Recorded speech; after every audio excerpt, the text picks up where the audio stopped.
Bonjour à tout le monde. Je me présente Denise Fischer de Tarragone. Et ce dont je vais vous parler aujourd'hui, les recours utilisés pour enseigner la prononciation. C'est-à-dire, je vais vous parler de tous les petits stratagèmes, les petits trucs qu'emploient les auteurs de manuels pour essayer d'enseigner la prononciation. Alors, je vais survoler un petit peu les siècles, c'est-à-dire je commencerai au 18e, en allant rapidement, 19e, pour arriver à une méthode que j'ai trouvée intéressante, qui est la méthode des sons par les couleurs. Alors, n'attendez pas que je vous parle de Rimbaud avec les couleurs. Non, c'est pas du tout ça, hélas. Mais nous allons voir ce que c'est. Donc, je commence par le XVIIIe siècle, en allant très rapidement pour justement voir quelle est l'originalité de cette méthode inventée par Gosselin. Gosselin qui, en réalité, est un massé. Je vous explique pas. Donc, la première chose qu'on peut trouver, ce sont des marques typographiques. Les marques typographiques employées par Galmas, c'est-à-dire dans un texte, il change la typographie, il met des lettres en italique dans un texte qui est en caractère romain. Par exemple, le U, évidemment, qui est différent, le E et le A qui confondent, comme tous d'ailleurs, où il écrit le U en italique, et le 1, l'article, le U est aussi écrit en italique. Chantreau, lui, invente un autre système. Pour les nasales, il fait un petit triangle sur le N pour indiquer qu'il est nasal. Le E, c'est une barre aussi. Et sur le U, c'est une sorte de petit X qui est rendu ici plus ou moins. Enfin, on voit que. Dans les éditions postérieures de Chantreau, dans une transcription en italique, des majuscules en lettres romaines, c'est-à-dire il fait l'inverse de la transcription cette fois est en italique et la majuscule indique le son nasal. La majuscule en lettres romaines. Pour le U, c'est la même chose et pour le E aussi. Ensuite, au siècle suivant, nous continuons à voir des marques typographiques pour différencier les sons. Et quelquefois, quelques lettres sont annulées et nous les voyons sur un type d'imprimerie différent. L'italique toujours mêlé au caractère romain. Majuscules aussi, qui sont employées en format réduit dans un texte en minuscule. Des trémas, des points, etc. Sanchez Rivera, vous voyez, j'écris les sons en alphabet phonétique. Et lui, il est transcrit, donc, il y a le E et le R. Ensuite, le E qui est transcrit en majuscule et le E aussi en majuscule avec une raie dessus qui indique que c'est un seul son. Les nasales sont écrites, le L est écrit en petite majuscule. Et je vous ai écrit ici un exemple de moins. Il est écrit donc avec un O et un A et un L. Pour la différenciation entre le OU et le I et le U, pardon, c'est la même chose. Le U est en majuscule, tandis que le OU est en minuscule. Borde, quelques années plus tard, lui écrit des lettres muettes en italique. Il ne les supprime pas, il les écrit en italique. Donc là, c'est un changement, un jeu entre l'italique et la lettre romaine. Et je passe à Carreras. Carreras, c'est le début du XXe siècle, 1911, si je me souviens, oui, 1911. Pour une lettre muette, il écrit un point. ce qui avait quelquefois fait une accumulation de points. Par exemple, écrit, vous avez toute une série de points. Ensuite, il s'attaque au E ou au E. Et là, nous avons des choses très originales. Donc, les sons phonétiques sont transcrits. Le E, accent aigu, accent grave. Un E très original, que, bon, on ne le trouve pas, on a dû l'inventer. Voilà. Et le E muet. Et le dernier que vous voyez là, en fait, c'est E. E. Et alors, les exemples qu'il donne, bleu, regard. Alors là, vous voyez tout de suite, la transcription, c'est la même. Bleu et regard, œil, cœur, faisant, là, c'est le E, disons, semi-muet. Garde-le. Alors là, il fait la différence des deux E. Garde, le, c'est le de bleu. C'est œil qui est beaucoup plus fermé en principe. Les différences entre ce E qu'il a inventé et le E s'avèrent quelquefois peu appréciables. Alors là, je lis aussi l'exemple. Le chef de la gare, bien, grande partie des parchemins. Je ne sais pas comment il prononçait parchemin, mais moi, parchemin, c'est comme le chef de la gare, le de parchemin. Enfin, lui, peut-être avec une façon spéciale, je ne sais pas. Enfin, ça me semble un peu bizarre. Ensuite, le U, il le transcrit par un I à l'envers, c'est pas un point d'exclamation, c'est un I à l'envers. Et les nasales, c'est un petit N placé en l'exposant. Et nous savons ainsi que c'est le son nasal. Bon. Alors, Robertson. Ce n'est pas le même Robertson que le tien. J'ai choisi un petit livre de Robertson, Apprenez le français en 10 jours. Bon, j'ai trouvé que c'était assez caractéristique de la vitesse à laquelle il faisait apprendre le français. Alors, nous avons évidemment les deux sons je et che. Je, qui est traduit par un CH en italique, et le je, j'ai dit, oui, et maintenant le che, qui est traduit par un CH aussi, mais en caractère romain. Mais de temps en temps, il se mélange les pédales, comme on dit, et par exemple, nous avons chaussure. Chaussure, il est traduit comme si c'était chaussure. Il y a un exemple, voulez-vous voir la boîte à chapeau? Voulez-vous que j'ouvre le coffre? Nous voyons que le « et » aussi a plusieurs transcriptions.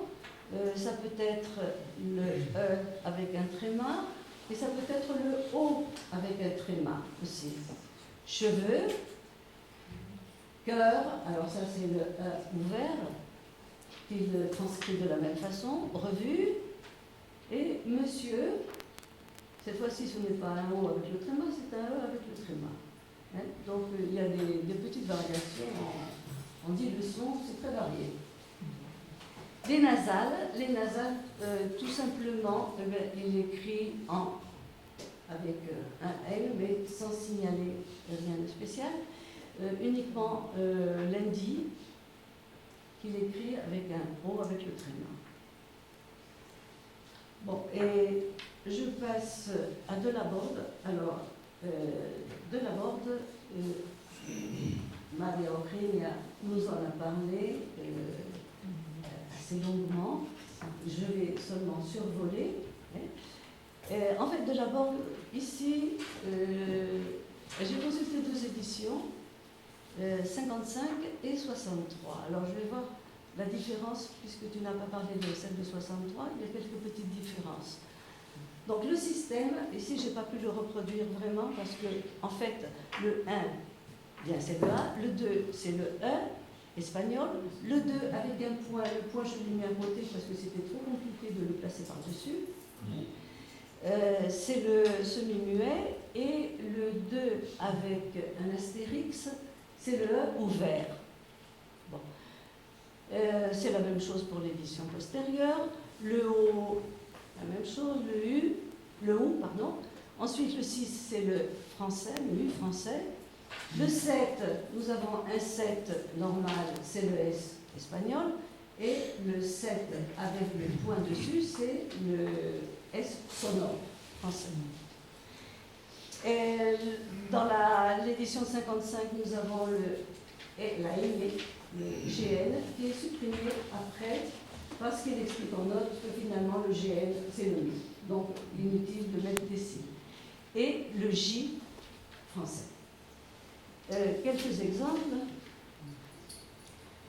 Bon, d'abord, il indique le 0. Je n'ai pas parlé du 0 avant. Il indique que la lettre est muette, elle ne se prononce pas. Et là, il insiste plusieurs fois, à plusieurs pages, et il rappelle toujours que la lettre qui est surmontée d'un 0 ne se prononce pas. La nasalité, en 55, c'est un N ou un M avec un trait, et en 63, c'est une croix. C'est pas exactement ce type de croix, mais je n'ai pas trouvé de croix, donc j'ai mis ça. Ensuite, les lettres qui se prononcent ensemble, c'est une ligne courbe en 55 et un trait en 63. Bon, tout ça, évidemment, ça prête à confusion, hein, parce qu'une fois qu'on s'est rentré dans la tête les chiffres, les points, les courbes, etc., voilà que ça change à l'édition suivante. Alors, les exemples. Là, j'ai fait les superpositions. Ce jeune garçon, bon, c'est le 7. Eh bien, on le prononce. Oui, c'est jeune garçon, alors jeune, bon, le 9, d'accord. Le E d'ici, ça c'est un petit peu déplacé, hein, mais ça c'est l'inconvénient d'avoir les superpositions. Bon, on comprend très vite que c'était abandonné après, parce que c'était... Donc, le E, la ligne courbe qui indique que ça se prononce ensemble, le 2, parce que c'est un, et le point qui devrait être au-dessus, là, j'ai pas pu faire l'étage, là. Le point qui est au-dessus indique que c'est, si nous regardons le précédent, c'est le semi-muet. Bon. Ensuite, premier, la même chose. Le 0 sur le E, je le défie de prononcer un P, un R et un M à la suite. Le son, bon, il y a un 0 sur le E. D'abord, on peut faire sauter le son à condition qu'il y ait une voyelle avant. Par exemple, la leçon. On a le son, d'accord. Mais le son, tel quel, non. Et vous voyez sur le son nasal la petite croix. Bon, les sons nasaux, comment sont-ils représentés? Ils sont représentés toujours avec un chiffre et la croix. Vous avez les différents sons nasaux. Passons à 1, et il y a le son nasal 1. Donc, il a d'abord le trait. Ça, c'est l'édition de 63. Le trait, ensuite le 2, et ensuite l'astérix. Ça fait des petites hauteurs aussi. Et 1 est aussi représenté par cette méthode. Bon, Mendizábal, je vais rapidement aussi. Mendizábal, pour lui, tous les phonèmes typiquement français sont surmontés d'un point. Hein? Donc, nous savons que c'est quelque chose à prononcer à la façon française. Et il y a ici 9 phonèmes. Le 0, c'est la lettre muette. Le 1, c'est le N pointé, hein, c'est-à-dire en. Et nous avons tous les sons nasaux comme cela. Hein, ils sont pointés. C'est-à-dire qu'on sait qu'il est nasal parce que c'est pointé. Bon, je ne m'étends pas davantage. Peut-être le 6. Le 6, c'est le E. Alors, il donne comme exemple le, l'article, le AI, terminaison du futur. C'est très contestable. Ensuite, le E et le E, c'est aussi très contestable. Tout ça, eh bien, ça se traduit par le même signe. Et voilà, bon, le S, c'est le S espagnol, son nom de la France, c'est le S sonore. Une autre... bon, j'en ai fini pour les chiffres. Une autre référence à la prononciation maternelle est une autre méthode pour expliquer la prononciation. C'est la méthode en fait la plus employée par les auteurs de manuels car c'est la plus accessible. Quelques phonèmes se prêtent davantage que d'autres à des comparaisons entre le français et l'espagnol, mais quand le castillan ne suffit pas, on a recours aux accents particuliers d'une région ou d'une autre région de la péninsule, ou même d'Amérique latine, ou à d'autres langues étrangères. Les sons du E sont les sons qui sont les plus mentionnés. On tente des explications par l'ouverture de la voyelle. Et ces explications, en fait, sont critiquées par López Barrera en 1934, qui reconnaît qu'il existe en espagnol, en fait, un E fermé, c'est-à-dire un E et un E, et qui se prononce instinctivement. Par exemple, sello et papel. Mais il y a deux sortes de E. Il y a le E et le E. Il en est de même pour le O. Oyo, amor. Donc, il justifie ainsi le fait qu'il n'a pas l'intention d'entrer dans beaucoup de détails dans son manuel, parce que c'est un manuel élémentaire. Et puisque ça existe en espagnol aussi, pourquoi écrire des pages et des pages sur les prononciations? Gogol Fla aussi distingue les deux E, le E et le E espagnol, en s'appuyant sur le catalan. Le catalan qui dispose aussi de ces deux sons. Net, nieto, et net, limpio. Ventura Balagna, qui lui publie son manuel en catalan, évidemment, fait référence aussi à ces deux sons. Le E ouvert existe en catalan, je vous le dire, c'est le E de bec. Bec, c'est le bec d'oseille, l'oiseau, et bec de beure, du verbe beure, qui est je bois. Donc ça existe. C'est la même chose pour le O aussi, qui a deux sons en espagnol, en catalan, pardon, le O ouvert et le O fermé. Donc il passe un peu sur la prononciation et sur cette prononciation, puisque ça existe aussi. Le che, nous dit Uceda, il est comme en espagnol, mais sans le T initial. Pour la paume, la prononciation du che est comme le galicien. X en galicien, c'est le che français. Perrier fait la même chose aussi. Il compare le che au X du catalan, parce que ça existe aussi en catalan, le che, l'asturien et le galicien. Et il ajoute que la prononciation, en fait, c'est la même que la prononciation anglaise, du che anglais, qu'il transcrit d'ailleurs SH.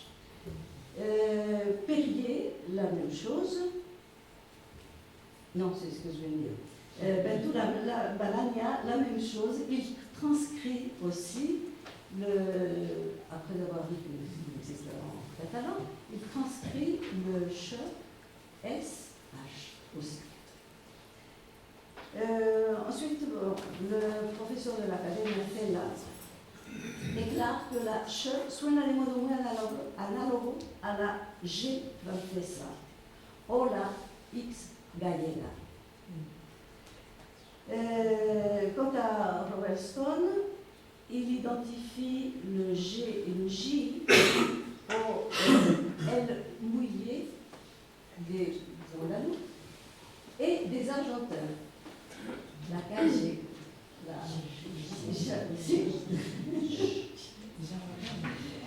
donc, ils s'appuient un peu tous sur les prononciations qui existent dans la péninsule et à côté de la péninsule. Bon, le H aspiré ressemble au H andalou, nous dit Anne. Le N nasal, selon Sánchez Rivera. Alors là, vous me direz, parce que moi je ne... Como suelen pronunciarlas los habitantes de Galicia, Asturias y la montaña, cuando está en fin de dicción, por ejemplo, en las palabras batán, pan, tafetal. C'est le N nasal, dit-il. Bon, moi j'ai vécu aussi un petit peu en Cantabria, et j'ai jamais entendu ça. Enfin bref. Le U. Alors le U est expliqué surtout par son point d'articulation, mais Beltrán Balaña le compare au U allemand. Donc il dit c'est le U allemand. Il faudrait effectivement que les élèves sachent un petit peu l'allemand. Et sachent comment parlent les Argentins, comment parlent les Andalous, comment parlent... Bon. Le V, alors là, il est comparé par Sánchez Rivera à celui des Catalans, des Majorquins et des Valenciens. Et j'arrive au S sonore, le Z, qui est expliqué par son point d'articulation. Et Perrier ajoute: su sonido se acerca al de la S castellana en las palabras atisbo y rasgo. Bon. Il aurait pu ici le comparer avec le catalan, de même que pour Borsa, puisqu'ils ont comparé le E, le E, ils ont comparé le O avec le catalan, pourquoi pas le S qui existe aussi en catalan, le S sonore et le S. Bon, ils ne sont pas très logiques, pour faire. Et je passe maintenant à un nouveau stratagème pour expliquer la prononciation, c'est la description par des dessins. Alors là, je pense que vous le connaissez tous. Non, les dessins. Bon, ça c'est Brudio, non, qui illustre quelques phonèmes au moyen du dessin d'un enfant les prononçant. Évidemment, tous doivent être entendus de vive voix, car les dessins, ils sont charmants, ces dessins. Ils sont mignons, c'est possible. Mais en fait, ils ne s'avèrent pas très explicites. Oui, ils ne s'avèrent pas très explicites. Beaucoup plus scientifiques sont les schémas d'Araujo, de la cavité buccale, avec les différentes positions de la langue, etc. Enfin, c'est un essai, c'est mignon. Ensuite, la description du point d'articulation. Alors là, j'arrive à la fin donc, du 19e, et peu à peu apparaît une description beaucoup plus rationnelle pour expliquer la prononciation des phonèmes particuliers au français. Nous avons des études de Passy, de Nirop, de Boursier, de Ferdinand Bruno, de Pineda, de Damerceter, et en Espagne, donc la fameuse Gramática Razonada de Araujo, publiée en 89, et qui a connu 8 éditions jusqu'en 1913. Donc en un laps de temps assez court, et il a été édité, lu par des professeurs de français, puisque c'était des seniors professeurs de français. Malgré cela, on trouve encore des explications un peu folkloriques, disons. Des explications qui sont très sommaires. Par exemple, B muy labial, D muy fuerte y palatal, D muy dental y seca. V muy labial y dental. Bueno, Les adjectifs employés aussi pour définir les phonèmes. Las nasales tienen un sonido gangoso. Se pronuncia una E blanca. Tiene un sonido ronco, breve y oscuro, etc. Mais en général, les auteurs tentent d'expliquer le point d'articulation. Même si ils comparent avec les autres langues, les autres dialectes, ils essayent d'expliquer la position de la langue par rapport au palais, les lèvres, etc. J'ai trouvé dans un livre, un manuel de Lopez-Monnier de 1957, la preuve que l'alphabet phonétique commence à se faire connaître, non pas par Lopez-Monnier, en fait, mais un élève qui a écrit au stylo bille, la transcription moderne des sons nasaux. Donc, ça c'était sur l'année de 57. Je suppose que le professeur avait expliqué en classe et avait trouvé que ça manquait dans le livre. Et l'élève avait appliqué cette phonétique. Bon, et alors, je vais passer à quelque chose aussi d'assez drôle. Et je vous recommande de l'essayer. C'est une autre méthode pour prouver que vous prononcez bien le son nasal. Voici un procédé. Le test de miroir de López Barrera.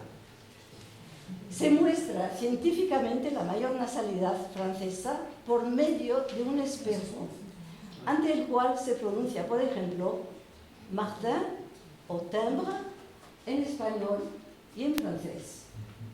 En francés, la mancha del aliento en el espejo correspondiente a la boca es imperceptible, en tanto que es muy extensa en la que corresponde a la nariz. Lo contrario ocurre en castellano. Bon, j'ai essayé, voir si ça marchait. Ça ne va marcher. Il n'y avait rien sur le miroir. Il faut dire que j'ai essayé, c'était, bon, cet été. Oui, c'est chaud. Exact. Il n'y avait absolument aucune buée. Alors, il n'y avait pas de résultat. J'ai demandé à mes amis de prononcer ça devant le miroir. Il n'y a eu que des postillons pour l'espagnol.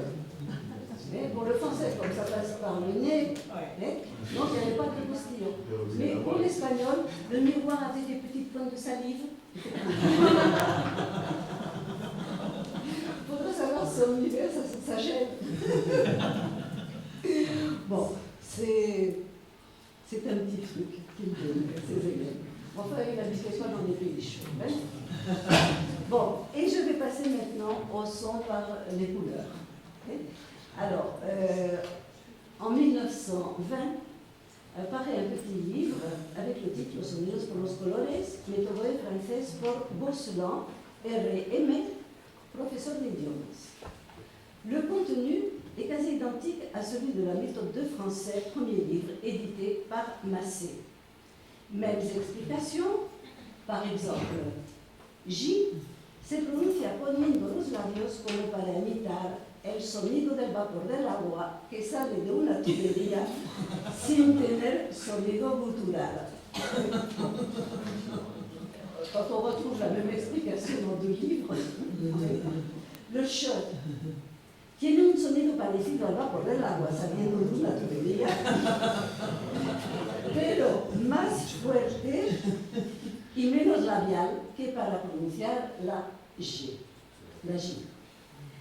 L'exemplaire consulté est sans doute celui de l'auteur, celui que j'ai consulté, qui l'a signé 9 fois tout au long du livre sur des pages différentes du nom de Gosselin. Donc, comment savons-nous que c'est Massé? Les similitudes. Et ensuite, j'ai trouvé la confirmation, en fait, de l'identité de l'auteur dans un Boé. Le Boé de 1964 du 17 septembre, où il est écrit La editorial Massé de Barcelona solicita aprobación de la obra Méthode de français correspondance commerciale de don Juan Raúl Massé Gosselin, para que pueda regir como texto en la Escuela de Comercio. Donc, c'est la seule fois où j'ai vu le nom de famille de Massé, donc dans ce bulletin officiel. Ce qui prouve que, bon, même avant de le voir, on voyait que c'était lui, parce que le livre pratiquement est le même. La différence principale qu'il y a entre le livre signé Massé et le livre Gosselin consiste en l'équivalence entre son et couleur. Chaque son distinct de l'espagnol a une couleur assignée. Une couleur qui apparaît dans un petit rectangle, dans un cercle, un point ou un V dessiné à la main et posé au-dessus de la lettre. Pourquoi une autre méthode? Gosselin lui-même présente l'avantage principal dans son introduction. La palabra queda grabada sin que su ortografía sea desfigurada, como cuando se pone al lado de la palabra su pronunciación figurada. D'autre part, il est plus facile pour un enfant de se souvenir d'une couleur que de signes ou de combinaisons de lettres représentant un phonème. Les couleurs ne s'utilisent que pour les sons différents d'espagnol. La voix du maître sera donc nécessaire pour que l'élève mémorise l'équivalence entre la couleur et le son. Il est certain que les méthodes vues jusqu'à présent présentent des inconvénients. L'élève lit les mots de la transcription interlinéaire, inventée par l'auteur, au lieu du texte français, s'accoutumant ainsi à une orthographe viciée et ne se souvient pas de l'orthographe d'origine. Les chiffres de Laborde, Mendizábal évitent cet écueil, mais ne rendent pas compte de tous les phonèmes et nous pouvons objecter qu'ils changent d'une édition à l'autre. Par exemple, pour de Laborde, une fois que j'ai bien consulté l'édition de 55, ça se bouleverse. D'ailleurs, je ne sais pas vous, mais moi j'ai toujours une difficulté à mémoriser des chiffres. Les chiffres et les lettres, moi c'est les lettres, c'est pas les chiffres. Donc, pour moi ça représente un effort. De plus, les transcriptions, quand il y a transcription, sont si compliquées que l'auteur lui-même se trompe. Assez souvent. Carreras, par exemple, au début du XXe, utilise 7 pages de supplément de erratas et 2 pages de plus d'appendices au supplément des erratas. 9 pages au total. Malgré cela, on continue à avoir des erreurs. Et cet auteur n'est pas un cas isolé. Devant de telles difficultés de transcription, quelques-uns désistent. Robertson assure que malgré la, dans son petit livre Apprendre le français en 10 jours, malgré la prononciation approximative qu'il donne, cualquier francés comprenderá perfectamente lo que diga aquel que haya estudiado durante 10 días con verdadero interés. Les explications phonétiques de Gosselin comprennent 9 pages, que je vais vous montrer. Elles commencent par les voyelles, ensuite les sons nasaux et terminent par les consonnes. Simultanément aux signes de couleur, Gosselin donne des explications de la position des lèvres, les mêmes explications que dans son livre signé Massé. Et les mêmes exercices aussi. Vous le voyez? Pas très bien. La page est un peu jolie parce que je n'ai pas pu faire autrement, j'ai essayé d'éclairer. Bon, alors qu'est-ce qu'on voit ici? Ah ben non, j'ai sauté là. Oui, c'est ça. Voilà. Ouais, voilà. Alors vous voyez le point noir, le point rouge, avec lecture ici, le E et le A qui ne sont pas différenciés, et le petit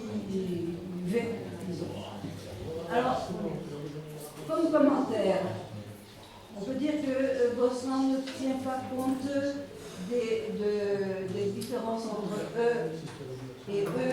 Par exemple, ici dans l'exercice de lecture, Dieu, avec un point bleu, comme œuf, le même point bleu. Bon. Ensuite, pourquoi est-ce qu'il invente ce petit signe là, un V rouge, alors que c'est un E? Il aurait pu inventer un autre point, puisque c'est une voyelle aussi, un autre point d'une autre couleur, au lieu de le changer directement. Et là aussi, il mélange le I et le R. Nous trouvons R et à côté parler et né. Donc, ce n'est pas vraiment scientifique. Je passe aux sons nasaux. Les sons nasaux, là, vous en avez quelques-uns. Et alors, la même chose. Il répond du en avec un E, le 1, le 1 et autres sons nasaux. AM, AN, ON, EON, OM et UM. Et que trouvons-nous dans son exercice de lecture? Nous trouvons, bon, lundi, ça va, nous trouvons album et Rome. C'est raté, comme son hasard. Bon. Les consonnes, elles sont là. Il y a un trait jaune ici. Et je passe à l'autre page. Oui, à l'autre page où nous avons le che et le nye aussi. Autre son, il signale d'autres sons ici. Et vous voyez ici, en fait, il oublie les couleurs sur beaucoup de sons. Bon.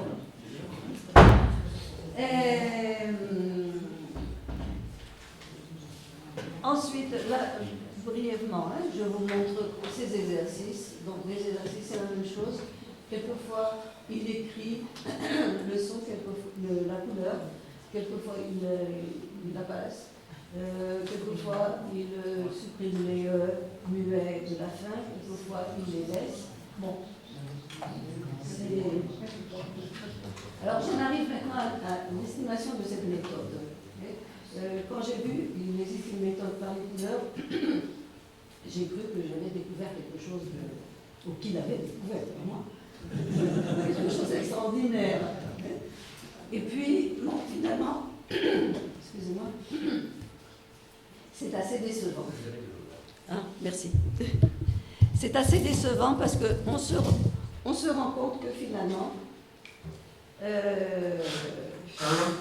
il y a beaucoup d'oubli et que c'est assez superficiel. Bon.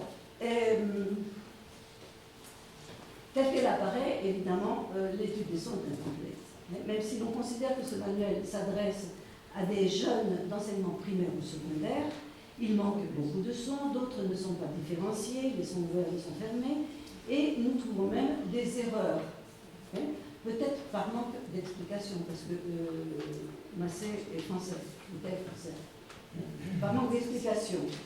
Par exemple, il écrit que A, I avec le tréma, U, E avec un tréma, suenan con diéresis, suenan con separado.